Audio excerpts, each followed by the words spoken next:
வணக்கம்.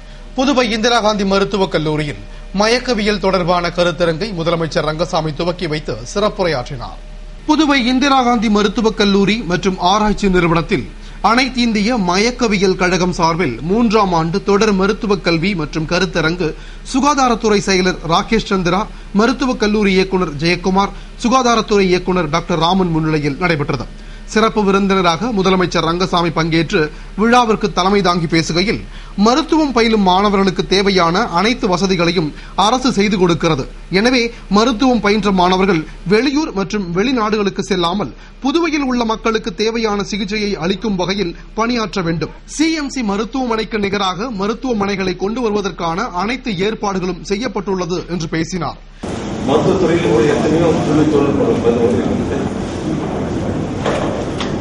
எத்தனையோ நோய்களுக்கான தீர்வுகள் விரைவில் கிடைக்கின்றது.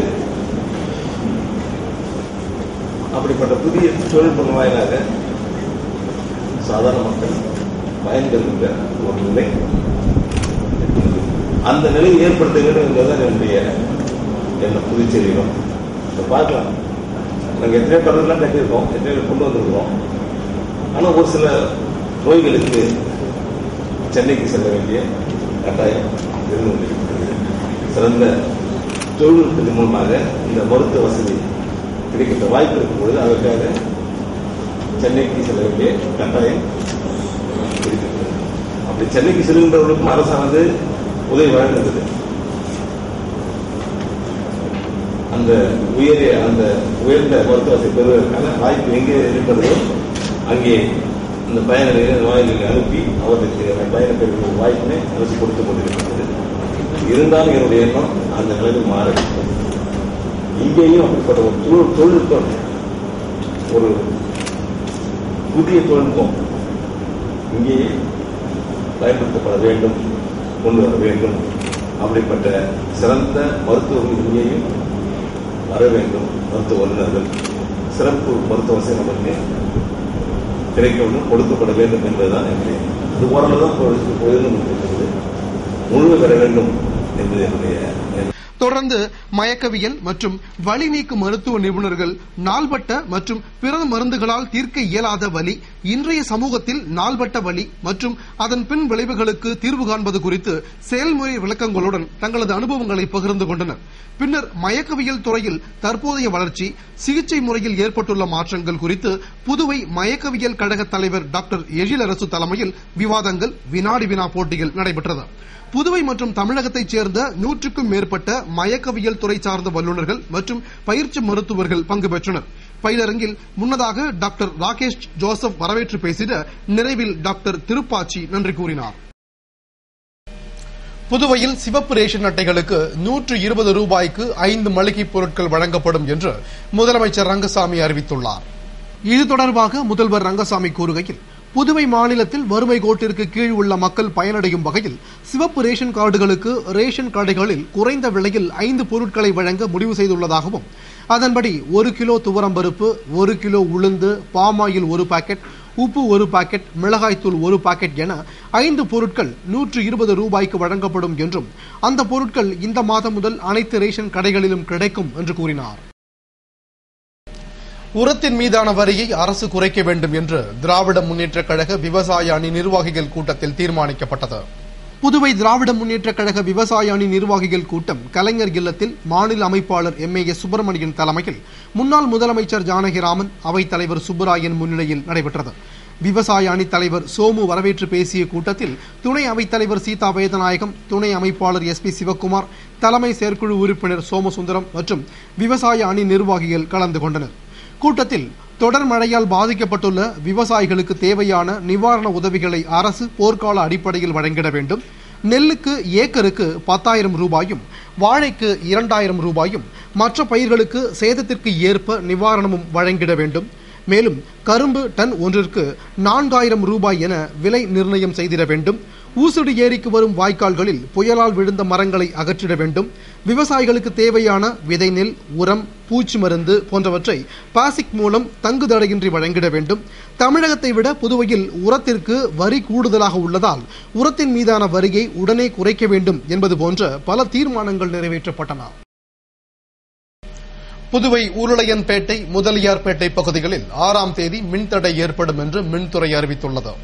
புதுவை மரப்பாலம் துணை மின் நிலையத்திலிருந்து வரும் உயர் மின்னழுத்த பாதையில் சில பராமரிப்பு பணிகள் மேற்கொள்ளவிருப்பதால் வரும் 6ஆம் தேதி காலை 10 மணி முதல் மதியம் 2:30 மணி வரை மறைமலை அடிகள் சாலை, புதிய பேருந்து நிலையம், உருளையன்பேட்டை, முதலியார்பேட்டை, JVS நகர், கடலூர் சாலை, புவன்கரை வீதி, கொம்பாக்கம், செட்டிக்குளம், வயல்வெளி, ஓம் சக்தி நகர், உழவர்கரை தெற்கு, AFT மில், பெரியார் நகர், சவானாப்பேட், முல்லை நகர் ஆகிய பகுதிகளில் மின்தடை ஏற்படும் என்று மின்துறை அறிவித்துள்ளது. மேலும் மின்துறையோடு பொதுமக்கள் ஒத்துழைக்குமாறு கேட்டுக் கொள்ளப்பட்டுள்ளது. புதுவை உழவர்கரை ரெட்டியார்பாளையம் பகுதியில் கல்லறை திருவிழா நடைபெற்ற இடத்தை அமைச்சர் பன்னீர்செல்வம் பார்வையிட்டு மின் விளக்கு வசதி செய்து கொடுக்குமாறு அதிகாரிகளை கேட்டுக் கொண்டார். புதுவை உழவர்கரை தொகுதிக்குட்பட்ட உழவர்கரை ரெட்டியார்பாளையம் பகுதியில் கல்லறை திருவிழா நடைபெற்ற இடத்தை உள்ளாட்சித்துறை அமைச்சர் பன்னீர்செல்வம் அதிகாரிகளுடன் சென்று பார்வையிட்டார். மேலும் பராமரிக்கப்படாமல் பழுதடைந்துள்ள இடத்தை சரி செய்யவும், கல்லறையை சுத்தமாக வைத்திருக்கவும், சாய்ந்து கிடக்கும் மரங்களை அகற்றி மக்கள் எளிதாக சென்று வர நடைபாதை அமைக்கவும், மின் விளக்கு வசதி செய்து கொடுக்கவும் அதிகாரிகளை கேட்டுக் கொண்டார். இதையடுத்து மரியாள் நகரில் கனமழை காரணமாக மழைநீர் புகுந்து பாதிக்கப்பட்ட இடங்களை பார்வையிட்டு தேங்கியுள்ள நீரை மோட்டார் கொண்டு வெளியேற்ற உழவர்கரை நகராட்சி மூலம் நடவடிக்கை எடுத்தார். அப்போது துறை பொறியாளர்கள் பலர் உடனிருந்தனர்.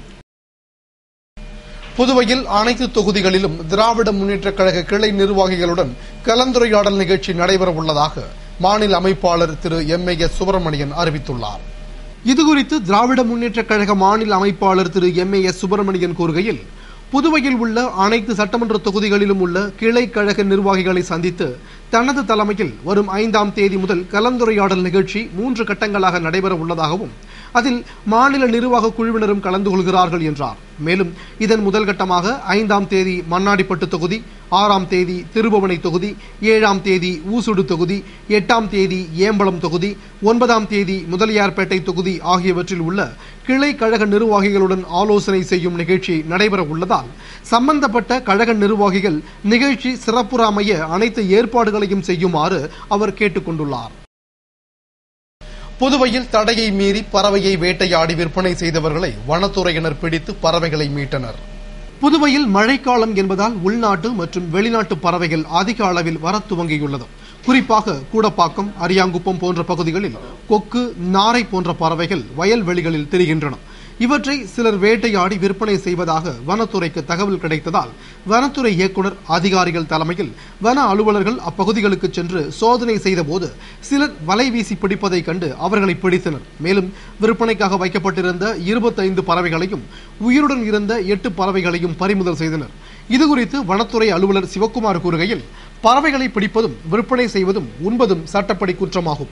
இத்தகைய குற்ற செயல்களில் ஈடுபடுபவர்களுக்கு 2 ஆண்டு சிறை தண்டனையுடன் அபராதமும் விதிக்கப்படும் என்றார். மேலும் பறவைகளை பிடிக்க ஒரு வகை மருந்தை பயன்படுத்துவதால் அதனை உண்பவர்களுக்கு நோய் ஏற்படுவதுடன் கண் பார்வை இழக்கும் அபாயமும் உள்ளது. எனவே அவற்றை பொதுமக்கள் உண்ண வேண்டாம் என்றும் தடையை மீறி பறவைகளை பிடிப்பவர்கள் மீது கடுமையான நடவடிக்கைகள் எடுக்கப்படும் என்று அவர் எச்சரித்துள்ளார். புதுச்சேரியில் மழைக்காலம் என்பதால் பல்வேறு வகையான பறவைகள், வெளிநாட்டு பறவைகள் புதுச்சேரியில் வந்து தஞ்சமடைகின்றன. பொதுவாக வயல்வெளிகளில் அதிக கொக்கு, நாரை போன்ற பறவைகள் தென்படுகின்றன. இதை சாதகமாக பயன்படுத்திக் கொண்டு பலர் வேட்டையாடுவதாக வனம் மற்றும் வனவிலங்குத்துறை எங்கள் துறைக்கு தகவல் வந்துள்ளது. இது வனவிலங்கு பாதுகாப்பு சட்டத்தின் கீழ் மிகப்பெரிய குற்றமாகும். இவற்றை வேட்டையாடுவதும், அதை வியாபாரம் செய்வதும், அதை உணவுக்காக பயன்படுத்துவதும் சட்டப்படி குற்றமாகும். இப்படிப்பட்ட குற்றம் செய்பவர்கள் அதிகபட்சமாக 7 வருடம் வரை சிறை தண்டனை அனுபவிக்க நேரிடும். மேலும் 25,000 வரை அபராதம் விதிக்க நேரிடும். புதுவை குயவர்பாளையம் ஆரம்ப சுகாதார நிலையம் சார்பில் நடைபெற்ற டெங்கு மற்றும் சிக்குன்குனியா விழிப்புணர்வு பேரணியில் 200க்கும் மேற்பட்ட மாணவர்கள் பங்கேற்று துண்டு பிரசுரங்களை விநியோகம் செய்தனர். புதுவை அரசு நலவழித்துறை சார்பில் டெங்கு காய்ச்சல் மற்றும் சிக்குன்குனியா தடுக்க பல்வேறு நடவடிக்கைகளை மேற்கொள்ளப்பட்டு மக்களிடையே விழிப்புணர்வு ஏற்படுத்தப்பட்டு வருகிறது.